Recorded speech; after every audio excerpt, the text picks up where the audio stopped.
आइए पता लगाएं। Question number 10।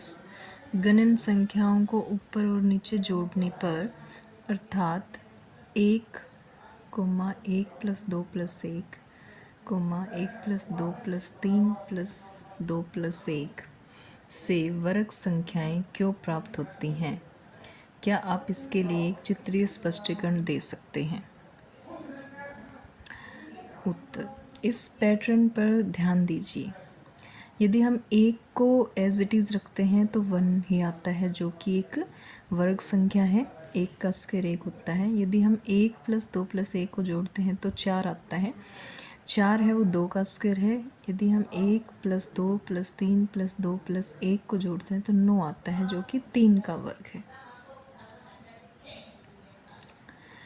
यदि हम 1 + 2 + 3 + 4 + 3 + 2 + 1 को जोड़ते हैं तो 16 आता है, जो 4 का स्क्वायर है। देन 5 तक जोड़ने पर फिर उसको उल्टा जोड़ने पर 25 आता है, जो 5 का स्क्वायर है।